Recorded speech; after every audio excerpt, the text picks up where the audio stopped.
So next time you feel yourself getting in a heated conversation, I want you to try this. Step 1, pause. Take a deep breath. Before you say anything, catch yourself. And literally pause for a second. Ask yourself, why am I reacting like this? Because sometimes it's not the other person's words per se that are upsetting us. It's what those words represent to us. For example, let's say someone says, I think remote work is a disaster. People need to be in the office.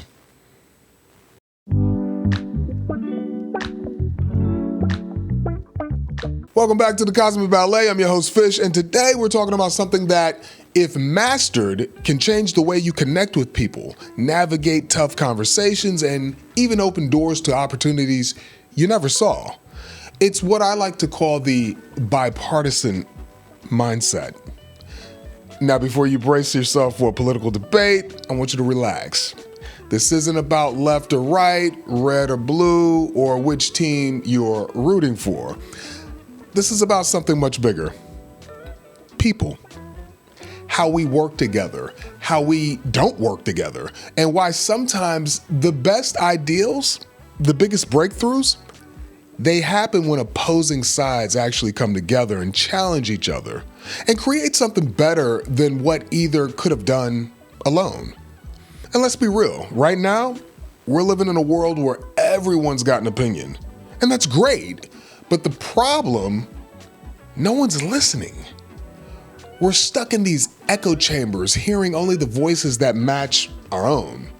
The moment someone says something we don't agree with, it's like boom, the walls go up. Defenses lock in, it's us versus them. So today, we're breaking that cycle. We're going to talk about how to embrace different viewpoints without getting emotionally hijacked, and how to express your perspective without making someone else feel like the enemy. Let's get it. Imagine you're at a party and someone screams out, "Pineapple belongs on pizza." Now, if you're anti-pineapple, your first reaction might be disgust. That's just wrong. It's offensive. That's an attack on everything that pizza stands for. But is it? Or is it just a preference? And here's where the bipartisan mindset kicks in. Instead of shutting the conversation down, you get curious. You ask, it's kind of interesting. What do you love about pineapple on a pizza? Suddenly, it's not a fight, it's a discussion. And this works for everything. Your boss has a new strategy, you think it's ridiculous, but instead of dismissing it, ask questions. Your friend is suddenly into a new philosophy. Explore it. Your neighbor has a totally different way of parenting. Listen, because when opposing sides, when they come together, something amazing happens. Here's something I want you to think about. Some of the biggest breakthroughs in history, they happen not because one side won, but because opposing perspectives actually came together. So let's start with a classic.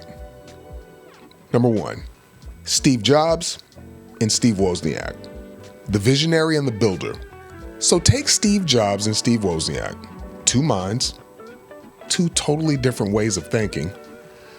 Jobs was the big picture dreamer, the guy with the vision, the energy, the ability to make people believe in something that didn't even exist yet. Wozniak, he was the builder, the engineer, the one who made sure those wild ideals could actually work. If Jobs had been on his own, Apple might have just been a bunch of brilliant ideas with no execution.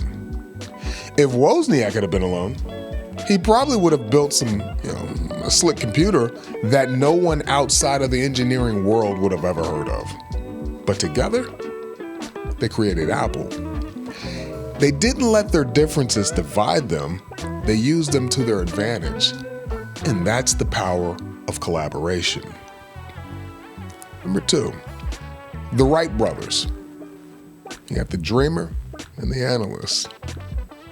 So if we go back a little bit further, you got Orville and Wilbur Wright. the brothers who gave us the airplane. One of them was a risk taker, always eager to push boundaries and try new things.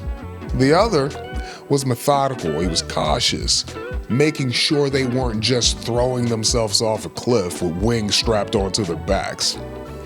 Had they both been risk takers, they probably would have crashed 1,000 times before ever getting anything off the ground. Had they both been overthinkers, they might have spent years planning but never actually taken that first leap. Instead, they balanced each other out, and because of that, they changed human history. Number 3, Netflix.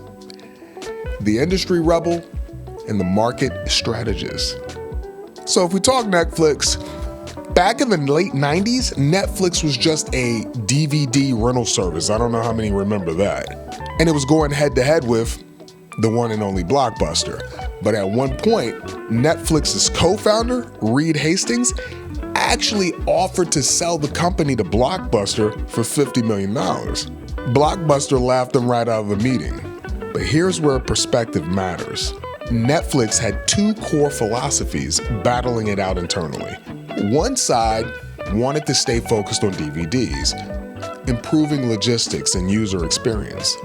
The other side, they saw the future, streaming. They knew that technology was changing, but they also knew they had to do it the right way. So instead of being stubborn, Netflix listened to their data, to customer trends, to market shifts. They pivoted, refined their strategy, and completely disrupted the entertainment industry. Today, Blockbuster is a has-been. Netflix, they're worth billions. All because of different perspectives that work together rather than competing against each other. And lastly, let's talk about one of the most important medical advancements of all time, the modern blood bank. It exists because of a man named Dr. Charles Drew. Dr. Charles Drew was a pioneer, a surgeon, a researcher, and the father of modern blood preservation. Before his work, blood transfusions were chaotic and inefficient. Hospitals had no proper system to store blood, meaning that if someone needed a transfusion, it had to come directly from another person immediately. No storage, no long-term preservation. That made things incredibly dangerous and impractical, especially in times of war or medical emergencies. Dr. Drew wasn't just a scientist. He was a problem solver. He saw a way to preserve and transport blood safely, extending its shelf life and making transfusions more accessible. But here's the key. He didn't do it alone. He worked with a team of researchers, doctors, and policymakers. People who had very different perspectives on medicine, logistics, and military needs. Some were scientists focused on the research. Some were military strategists thinking about how this could be used in the war effort. Some were public health officials trying to figure out how to scale it for hospitals. If any of these perspectives had been ignored, the project could have failed, but instead, their collaboration led to the first large-scale blood bank systems, which saved thousands of lives during World War II. And here's where it gets deeper. Dr. Drew didn't always agree with the system he worked with. At the time, the US military was segregating blood donations by race, even though there was zero scientific basis for this. Drew spoke out against this, advocating for science over ignorance. It would have been easy for him to walk away entirely, but instead, he fought within the system, working with people who didn't always see things his way, because he knew that in the long run, his bigger mission, saving lives, was more important than any single disagreement. That's the bipartisan mindset in action. He didn't let frustration stop him. He didn't shut out people who thought differently. He kept pushing forward. And because of that, his work still saved lives today. The pattern is everywhere. When different perspectives collaborate, that's where the magic happens. All right, let's get into something really important. Why we get so emotionally charged when we hear something we don't agree with. But let's be honest, this happens to all of us. You hear an opinion that clashes with yours, and suddenly your heart starts beating a little faster, your muscles tense up, and before you even think about it, you're ready to fire back with a counter argument. But why? Well, turns out this reaction is wired into our brains. It's human nature. When someone challenges a belief we hold, especially one we feel strongly about, it doesn't just feel like an intellectual disagreement. It feels personal, like an attack on who we are. This goes back to something called cognitive dissonance, which is just a fancy way of saying our brains don't like holding two conflicting ideals at the same time. It's uncomfortable. So when we hear something that contradicts what we believe, our brains automatically try to protect us. And guess what? That protection mode, it looks a lot like defensiveness. You ever notice how in an argument, people stop listening and start loading up their next response before the other person even finishes talking, right? That's because in that moment, our brains are treating a simple disagreement like a threat, like we're being cornered. And when we feel cornered, what do? We fight back. But here's the thing, it's not a threat. It's just a different perspective, a different lens, a different way of looking at the world. And once you realize that, you realize something even more powerful. You're in control of how you respond. So let's talk about how to stay calm in these moments. How to take back that control when you feel that emotional charge rising up. Next time you feel yourself getting heated in a conversation, try this. Step 1, pause. Take a breath. Before you say anything, catch yourself, like literally pause for a second and ask yourself, why am I reacting like this? Because sometimes it's not the other person's words that are upsetting us. It's what those words represent to us. For example, let's say someone says, I think remote work is a disaster. People need to be in the office. If you work remotely, that might feel like an attack on your lifestyle, your career choices, maybe even your value as an employee. But is that what they actually meant? Probably not. By pausing before reacting, you give yourself a chance to separate the statement from the emotions you've attached it to. Step 2, restate what they said neutrally. This is where the magic happens. Instead of reacting, try reflecting. Take what they said and rephrase it without adding judgment or emotion. For example, them. I think remote work is a disaster. People need to be in the office. Your old reaction would be, that's ridiculous, it's stupid. Remote work is the future. Like, what are you even talking about? Your new reaction. So you feel like in-person work leads to better productivity? Interesting, okay. What's your experience with that? Because I'm trying to see your point of view.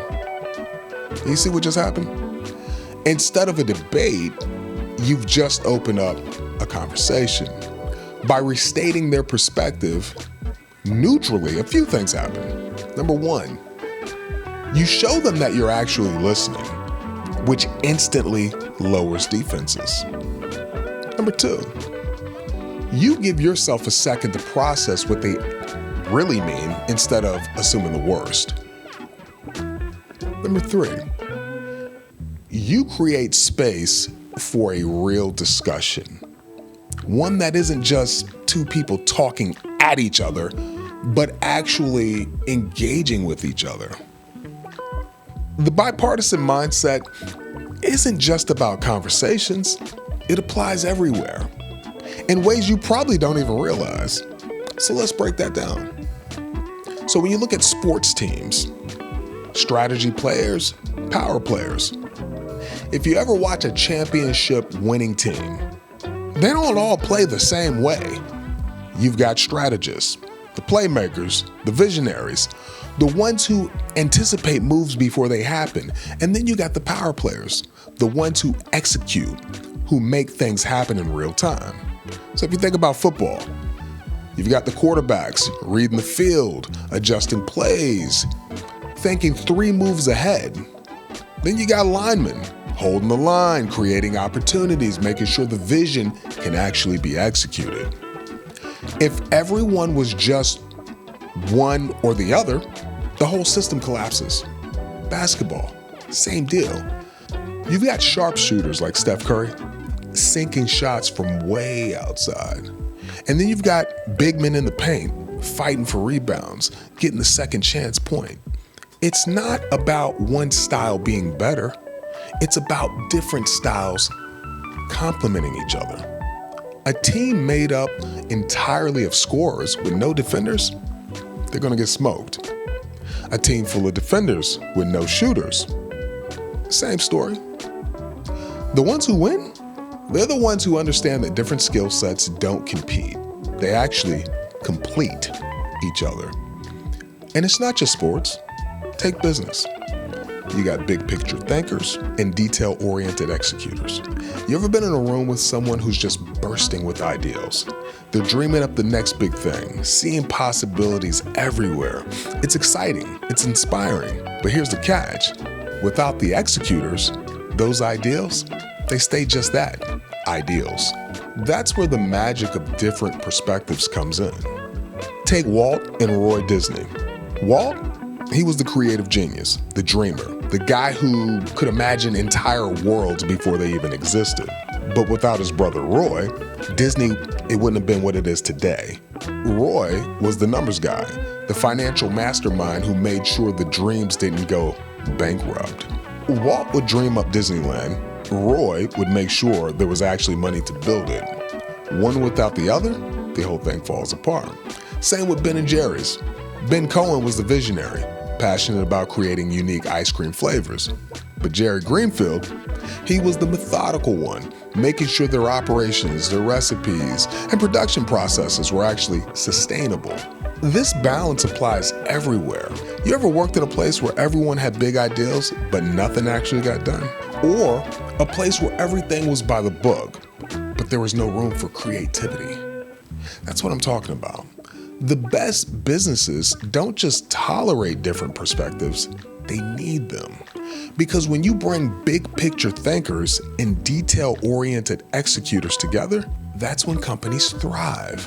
And the same thing applies to relationships. So let's get personal. A great relationship, whether it's a friendship, a business partnership, or it's romantic, it's not built on 2 people who agree on everything. That's not a relationship. That's an echo chamber. Strong relationships are built on balance. Think about any great duo. One person might be the risk taker, the let's just go for it type. The other might be the planner, making sure nothing falls apart. If 2 risk takers get together, probably disaster. If 2 planners get together, they might not ever take action. So a great relationship isn't about winning arguments, it's about learning from each other. And here's the crazy part.